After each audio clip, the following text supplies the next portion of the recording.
There's just so many. So Yes. as you said before, when they're in the 6th and they want to go to the 7th, they're going to have to come down to feel emotions that they skipped over. Not only feel emotions they've skipped over, but also to release belief systems that they still have retained that are more in harmony with natural love, but completely out of harmony with divine love. So they're going to have to work their way through all of those belief systems as well.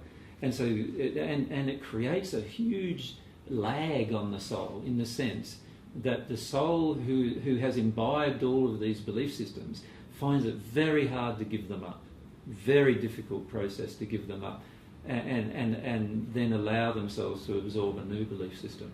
If you look at the average person on earth who is in some kind of religious system, how difficult it is for them to actually leave the belief.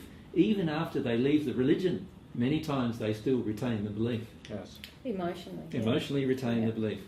Could these be called spiritual addictions? Yes, the world is full of spiritual addictions, but every spiritual addiction always pacifies a certain emotion. Mm-hmm. So, for example, this belief that I died for everyone's sins, can you see the emotions that it pacifies? It means that every person doesn't have to take responsibility for their life because somebody else died for them. Right? So straight away it's taking away the responsibility of the individual and placing it on one person. And also that they're less. Also they don't have that power they're less, enough to do it themselves. They're being taught that I am different than they. They're being taught that I'm greater than them. And this is why eventually they all started to believe that I was God. You know, they believed that I was so greater than them that I became God. And I've never been God. I will never be God. And the reality is I am the same as any other person who's able to develop. And so, you know, all of these false beliefs cause more problems and more problems and more problems. And when they pass over in the spirit world, they don't all disappear. They all are retained, most of them, and then they continue to cause problems in the spirit world. So to explain why being in the body now is so developmental as compared to being in the spirit world, teaching the spirits not to do this. And yes, when you are a spirit who is of high development in love, it is very, very difficult to come to a location that's in a low development of love and share some of the experience of how you became a high spirit. Does that make sense? Yes. The reason why it's difficult is because a person looks at you and they go, but you're totally different than I am. So they remember the spirits on Sunday, Yes. how they said, these spirits look like different creatures to us. Do you remember that? Mm-hmm. Was that in that channel? Yeah. It was on Sunday. Gloria said, but this spirit, the woman spirits in front of me, they don't look like they're the same creature to They're us. playing and having fun and they're young. Yeah, exactly. Right. So they're not even the same kind of, maybe they're some kind of other creature or some, and this is the problem, is the lower spirits in the spirit world, the ones who are less developed in love, find it difficult to communicate with the spirits that are higher, more developed in love, because they can't go to the location of the higher spirit, and the higher spirit must come to their location in order to talk. And in coming to their location, the lower spirit never gets to see the higher spirit in its true location. In addition, the lower spirit believes the higher spirit to be a different creature, and so therefore somebody to whom they should not listen. Or they're afraid of listening to, or they feel unworthy of listening to.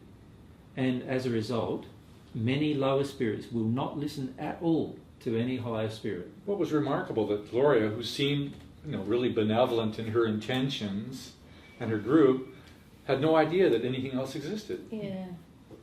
Amazing. And she only knew of the first dimension that she existed in the spirit world and the earth. That's all she knew. You didn't say? Well, that's another reason why it's so powerful to be here. Like, the irony is so much of our earth is controlled by spirit world, by the influence of spirits. In the first dimension in particular. In the first dimension, yeah. But because those spirits in that first dimension have such a strong resonance still with their earth life, they're often observing here. They feel more connected to people here because their emotional condition is really similar.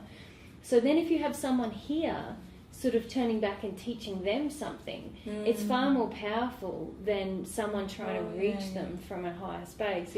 If someone here is telling them, hey, there's a different truth or there's something else to acknowledge, very often they're more open emotionally because there's more resonance with this life experience here, because they haven't shifted much really emotionally.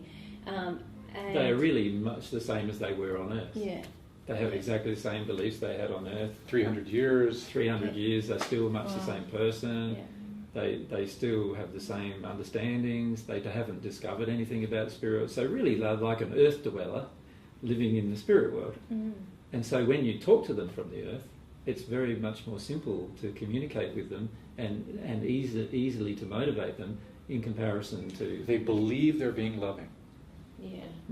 And that's that thing we were saying earlier, that the biggest problems that you have are the things where you believe you're loving and you're actually not, because it's so hard to become aware of those things, because you have the false belief what I'm doing is actually good, and unless someone really pointedly says it's not and this is why, and you get to the point of feeling it, then you can stay in that state for years and years and years, as each of us know from our own life. Hey? Yeah. So the beauty of coming to the Earth is that you have the ability to communicate not only to people on Earth easily, because it's very hard for a celestial spirit to communicate with people on Earth, because the people on Earth have very different belief systems to a celestial spirit. But not only that, you can communicate now to people on Earth through a face-to-face exchange, which obviously is much more simple than trying to do it via ideas and concepts that enter the soul and enter the mind. But secondly, you now have the ability to communicate with the lower spirits in a much more present manner, and they can actually see, and you can take them through and handhold them through a process which would be very difficult to handhold them through if you were a celestial spirit. You know, one of